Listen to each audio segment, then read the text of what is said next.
Bien, bonjour à toutes et à tous, bienvenue dans notre petit jardin, toujours et encore laboratoire, à la recherche eh bien des meilleurs mulch, des meilleures compositions, des meilleures associations, mais également, et c'est le plus important à mes yeux, des meilleurs substrats végétatifs adaptés à chaque type de plante. C'est bien évidemment une recherche qui prend beaucoup de temps. Un temps qui n'est pas lié à la récupération de matériaux adaptés, mais simplement au temps de la transformation, de la décomposition que nous impose la nature. Alors je vous fais un petit tour rapide de ce petit jardin. Je pourrais commencer par quoi? Peut-être commencer par là-bas. Vous vous souvenez de cette structure à tomates de forme pyramidale? Eh bien j'en ai construit une seconde pour y placer des variétés que je teste cette année, variétés nouvelles de tomates. Pas spécialement rares, mais voilà, rarement adaptées à nos climats, en tous les cas en extérieur. Je pense que sous serre, ça devrait être un peu plus facile à réaliser. Enfin, en tous les cas, à obtenir un résultat probant. Et voilà, je vous les présente rapidement. Variété que vous connaissez peut-être d'ailleurs, mais euh, celle-ci, c'est la Black from Tula. Je ne sais pas si vous connaissez cette variété qui a été adaptée dans les régions froides, les régions plutôt nordiques. Ça, c'est de la Belgium Yellow, petite tomate jaune. Enfin, je dis petite, de taille moyenne plutôt. Ça, c'est de la Black Zebra. Tout le monde connaît la Green Zebra. Celle-ci, c'est la variété Black. La Hawaiian Pineapple, qui est en fait l'ananas jaune. Elle existe en trois variétés, jaune, rouge et noir. Ça, c'est la Ozu Blue. Alors, vous connaissez la Blue Ozu, qui est une tomate japonaise. Celle-ci est une variété américaine transformée. Alors, ils ont simplement fait une inversion de nom. Ça, c'est la verte de Oui, qui est une tomate belge typique, tout aussi connue que la rouge de Namur. Mais je n'ai pas mis de rouge de Namur cette année. Il existe également la blanche de Oui, qui est une vraie tomate blanche, mais dont les saveurs ne sont pas, enfin en tous les cas en extérieur, les saveurs ne sont pas extraordinaires. Comme vous pouvez le remarquer, la plupart d'entre elles sont déjà, portent déjà quelques fruits. Je ne sais pas si on le distingue bien. Bon, je vous passe les framboisiers, vous avez vu leur taille? Ils ont pratiquement la même taille que les noisetiers qui sont ici. Et véritablement, cette association entre les deux fonctionne très très bien. Ici, vous avez de la rose de Berne, une variété bien plus connue. Ces plants sont légèrement plus grands parce qu'ils ont été placés 15 jours avant cela.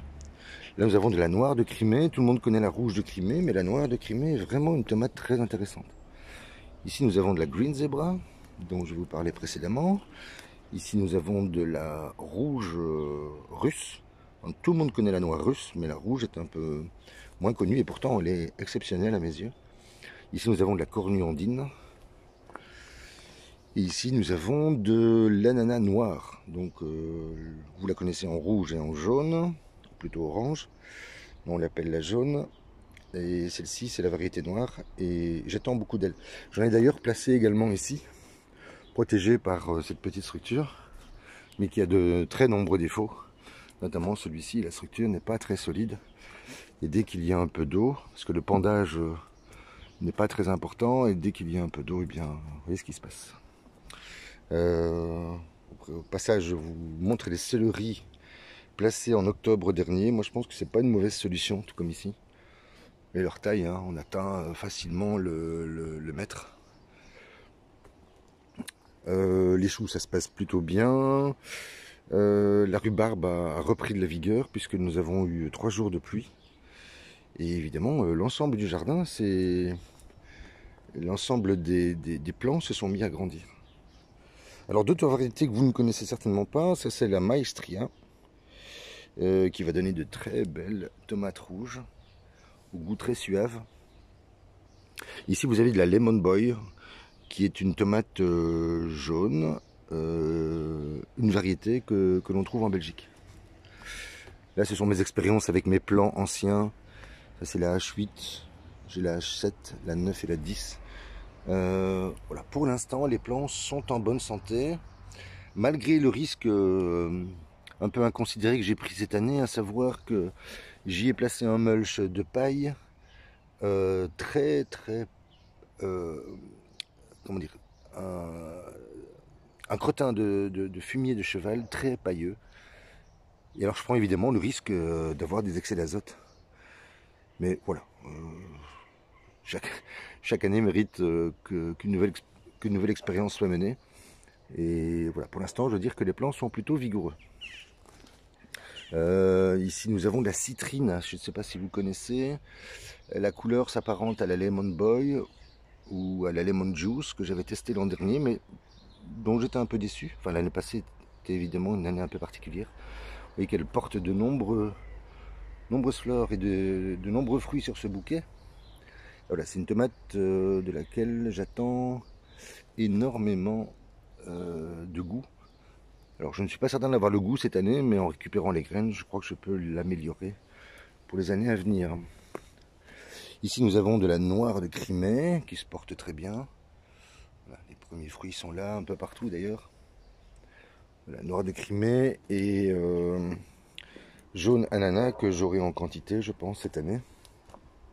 Et les fruits sont plutôt beaux malgré les variations climatiques importantes que nous connaissons entre le jour et la nuit, ainsi que la grande quantité d'eau, mais voilà, cette treille semble jouer son rôle. Également de l'ananas. Alors je vais vous le faire plus vite, hein, parce que ce sont quoi? Ce sont des variétés que je teste. Là j'ai de la tomate syrienne, vous vous souvenez, testée l'an dernier, avec un résultat décevant lié au climat. Par contre, il y a 2 ans, alors que nous avons une canicule, enfin 3 de mémoire, eh bien le résultat fut plutôt splendide. C'est des tomates dont le poids par tomate peut dépasser très facilement les 500 grammes et atteindre des proportions plus importantes. Le record ici, l'an dernier, c'est une tomate ananas jaune, donc la fameuse Hawaiian Pineapple. J'ai atteint les 1056 grammes.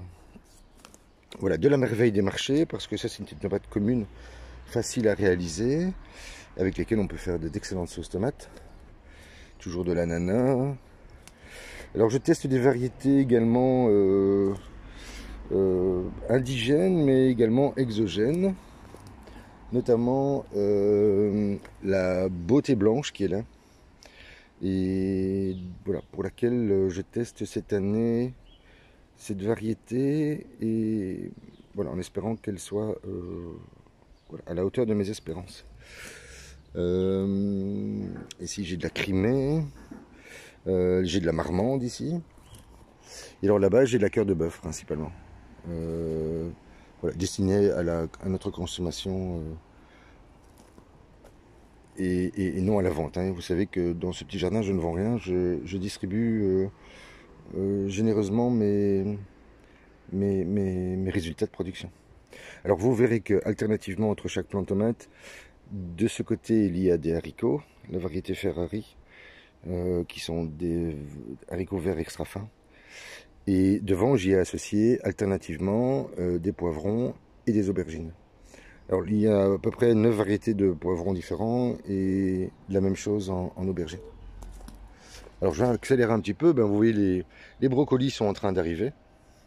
Je vais vous montrer les choux de Bruxelles ainsi que les kale mauves qui sont cette année un véritable succès.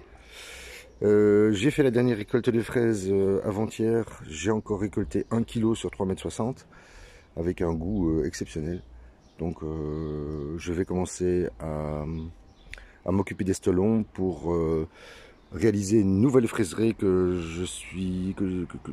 comment dire, pour laquelle j'ai commencé les travaux de réaménagement. Je vais vous les présenter rapidement.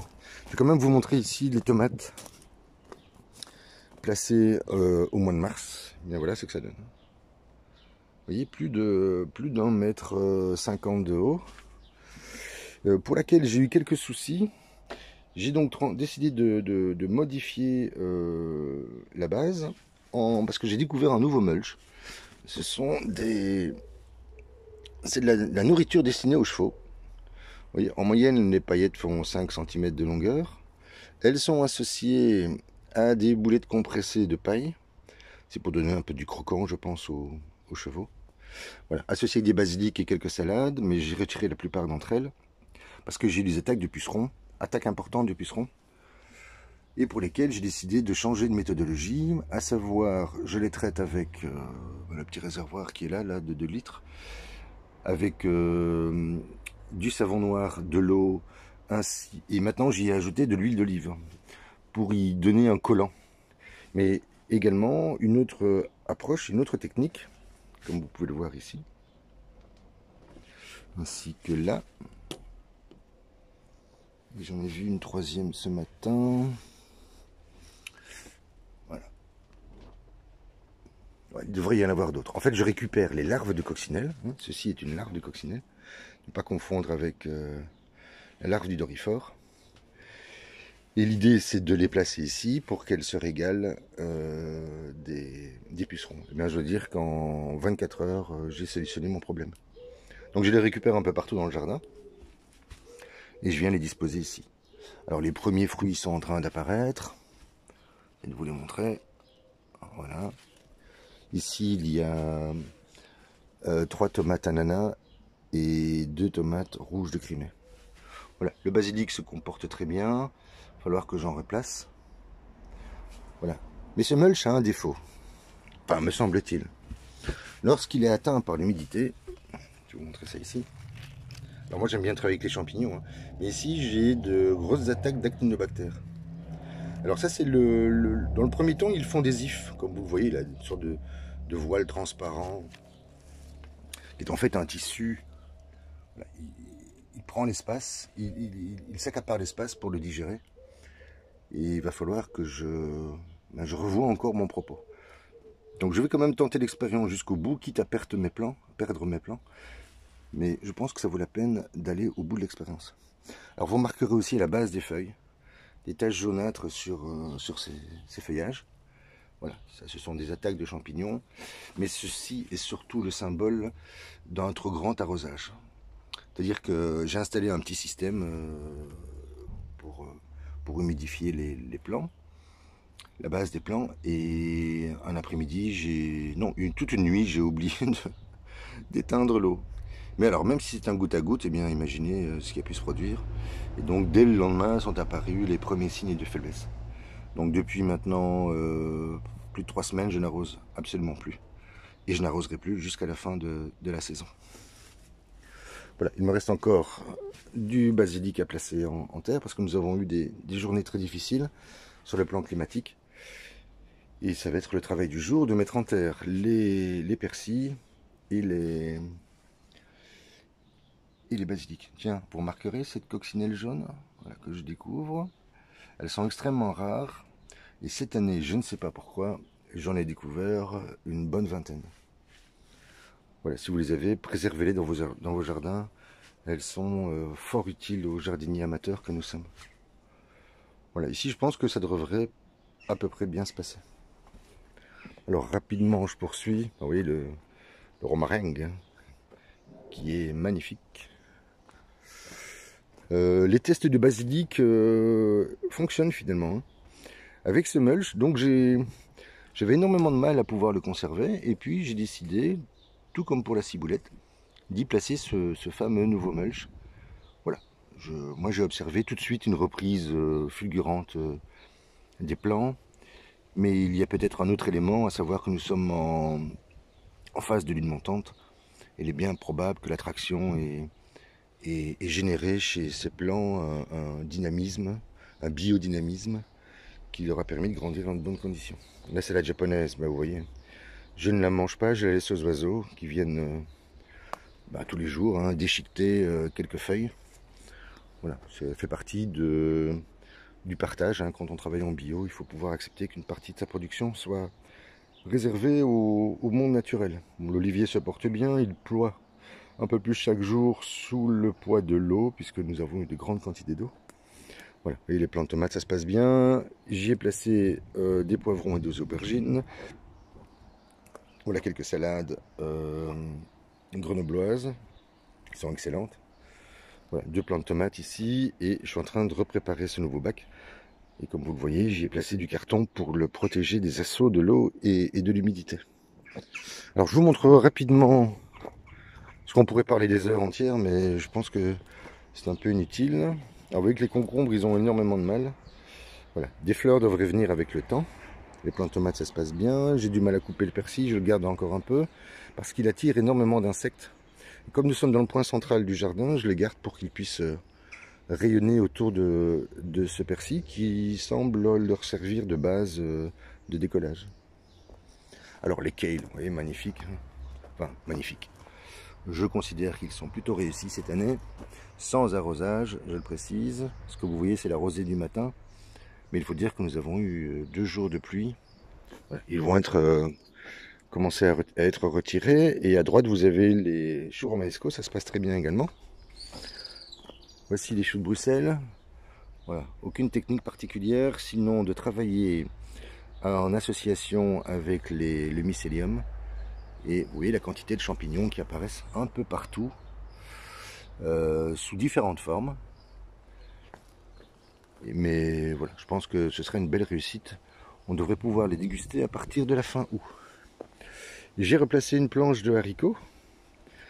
Haricots en poké que j'avais réalisé, auquel j'y ai ajouté des graines. Nous verrons ce que ça donnera dans les jours à venir. Et ces plants de tomates, cerises, eh bien ça se passe bien.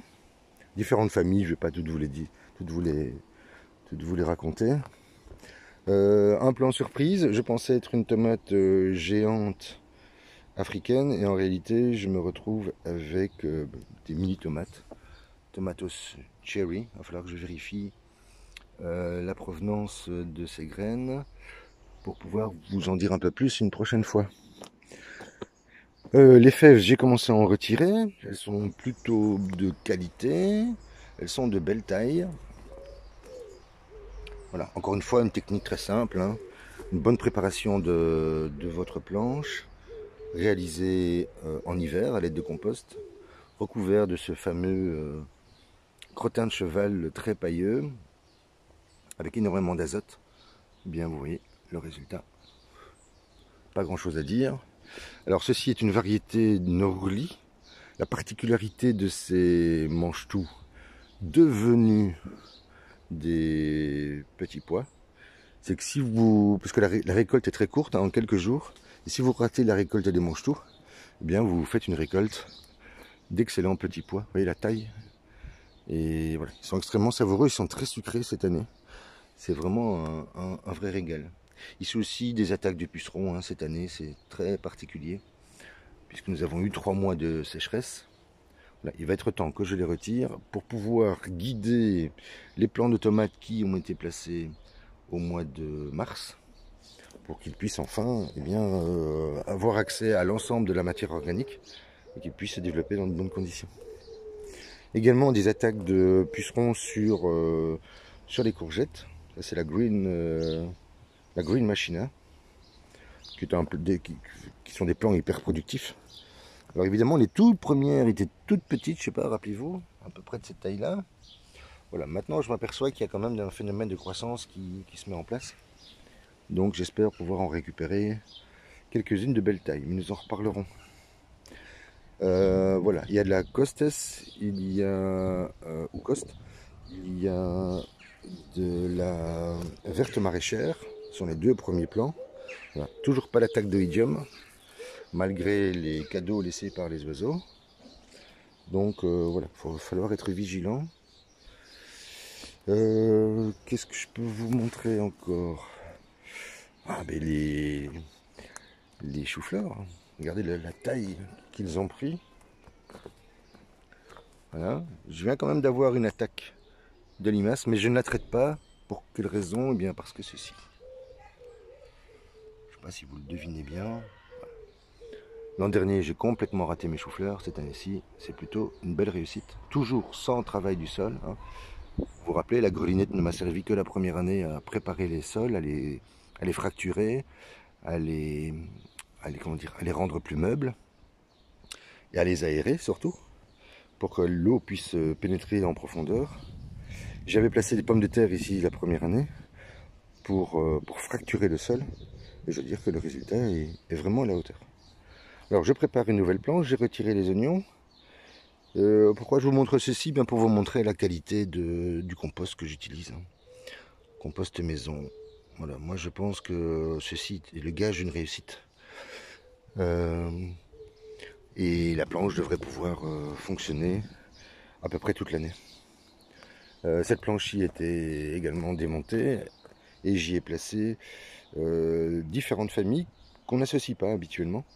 L'idée est de voir si dans un petit espace aéré avec des plants distants de 40 cm, s'il est possible d'avoir une production multiple. Il y a ici différents types de poivrons, dont le poivron tomate, je ne sais pas si vous connaissez, ainsi qu'un du chou kale, et une nouvelle variété de courge pour laquelle j'ai eu un peu de mal, qui est une courge mexicaine, c'est la Zapaleto. Vous verrez, c'est une courgette ronde qui se cuisine facilement et qui est plutôt esthétique.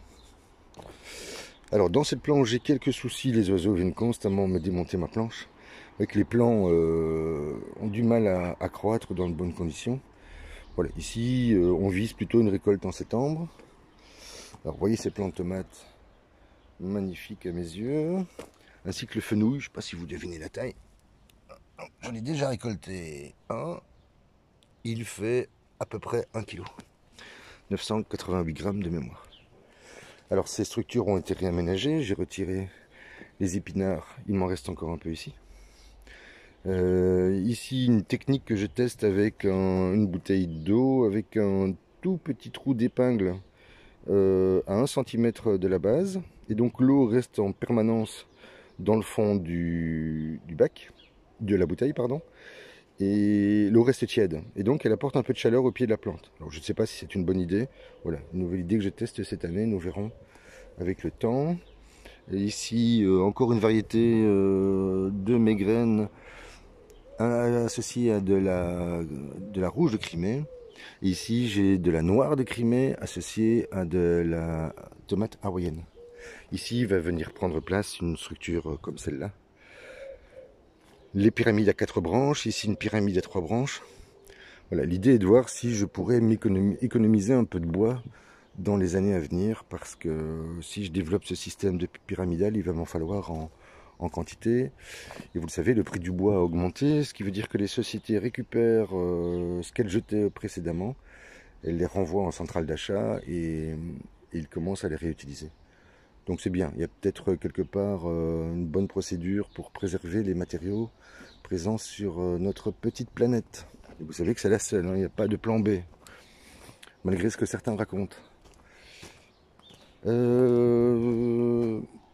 Allez, je vous montre mes derniers plans, puisque la journée va consister à placer au sol, dans le sol. Tiens, je vous montre les salades au passage.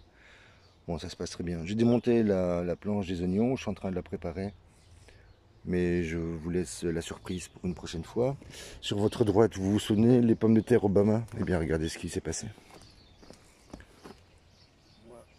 Elles sont magnifiques. Alors, elles arrivent en fleurs.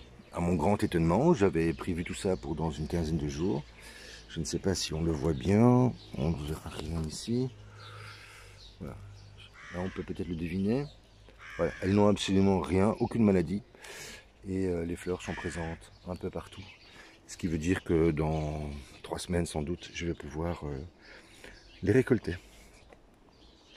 Ce bac-ci a également été transformé avec 2 plants de tomates, de tomates ananas. J'ai retiré l'ensemble des plants de fraisiers ainsi que le mesclin européen. Et l'idée, c'est de refaire une fraiseraie ou d'y placer des haricots. Je suis encore en train de réfléchir à la manière de... Parce que c'est un endroit très ensoleillé l'après-midi quand il y a du soleil. Et je pense que les haricots en hauteur me permettraient de moins me fatiguer et de m'abîmer le dos.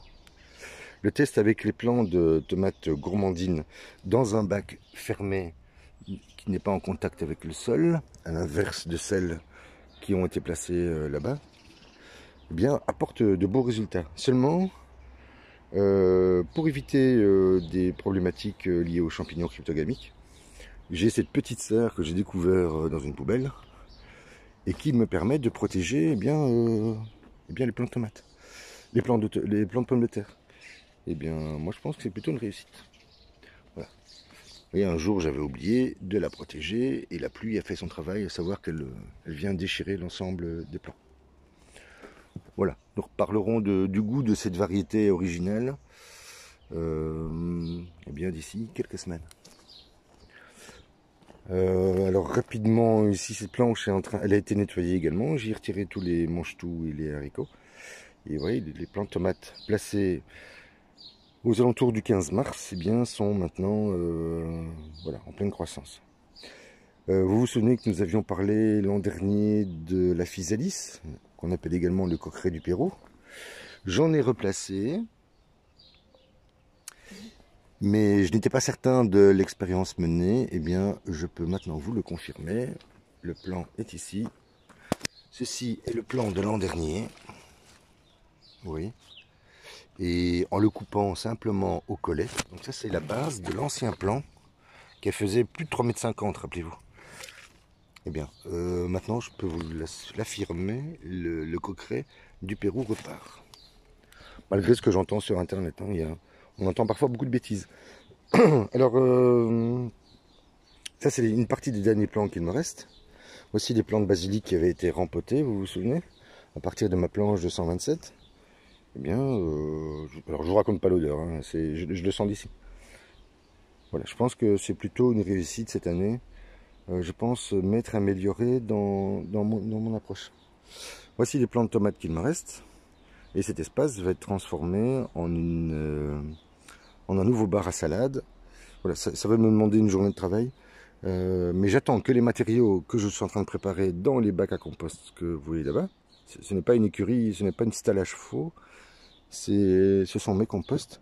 Voilà, j'attends de pouvoir les transformer une dernière fois pour pouvoir y placer les salades. Ça devrait être fait, si tout va bien, dans une quinzaine de jours. Donc les fameuses pommes de terre gourmandines dont je vous parlais qui sont en contact avec le sol, avec un seul seau de 10 litres de compost. Voilà, moi, je pense que c'est plutôt réussi. Elles ont été fortement abîmées par les pluies. Voilà, cet espace-ci va devoir être repensé à l'avenir pour en faire une véritable planche fleurie. L'objectif, c'est d'attirer un maximum d'insectes dans ce petit jardin. Alors voilà ce qui me reste en ciboulette, en tagettes. Tagettes géantes, celles-ci, elles peuvent atteindre 1,50 m, 1,80 m sans aucune difficulté. Voici le coqueret du Pérou qu'il me reste. Pour ceux qui me connaissent, hein, si vous voulez passer à en récupérer, je vous les offre. Voilà les basiliques mauve et vert, voilà, qui sont plutôt réussis cette année.